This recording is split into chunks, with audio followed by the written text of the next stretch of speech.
રાજકોટ માધાપર ચોકડી પાસે આવેલ હીર એન્ટરપ્રાઇઝમાંથી 2000 કિલો સડેલો અને જીવાતવાળો બદામ ડ્રાય ફ્રૂટનો જથ્થો મળી આવ્યો। અહેવાલ સંજય પોપટ। ચોકડી પાસે યોગી ઇન્ડસ્ટ્રીયલ એરિયાની અંદર હીર એન્ટરપ્રાઇઝ કરીને જે ઉત્પાદક પેઢી આવેલી છે તેની અંદર જે છે અમારી ફૂડ વિભાગની ટીમ દ્વારા જે છે સ્થળ પર તપાસ કરવામાં આવેલ।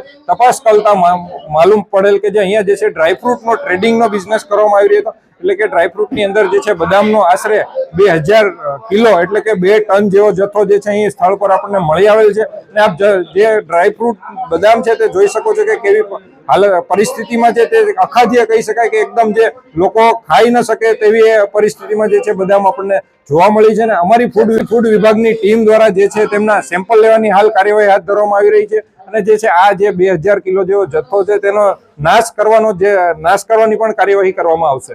આ જે છે જે 2000 કિલો જેવો જે છે જથ્થો આપણને હાલ જોવા મળી રહ્યો છે ને 1 કિલોનો જથ્થો જે છે એ લોકો દ્વારા 600 થી 700 રૂપિયાના ભાવે જે છે આ લોકો વેચતા હતા, એટલે અંદાજે 12 લાખથી 14 લાખ જેવો જે છે તેમની જે છે કિંમત જણાય છે।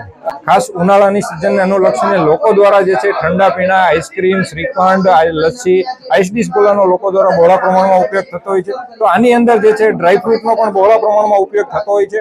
તો આ જે વસ્તુ છે તેમનું કતરણ કરી અને પેકિંગ કરીને જે છે નાના મોટા જે છે રાજકોટની નજીકના આજુબાજુના જિલ્લા તાલુકાની અંદર જે છે તેમનું ડિસ્ટ્રીબ્યુશન કરવામાં આવતું હતું। આજે અખાદ્ય જે છે આવો જથ્થો જે છે ફૂગ વળી ગયેલી ડ્રાયફ્રૂટ્સ કે તે ખાવાને કારણે એબડોમિનલ ડિસ્કમ્ફર્ટ, ડાયરિયા, વોમિટિંગ એટલે કે પેટમાં દુખાવો, ઝાડા, ઉલટી અને આંતરડાને લગતા નાના મોટા રોગો થવાની પૂરેપૂરી શક્યતાઓ રહેલી છે।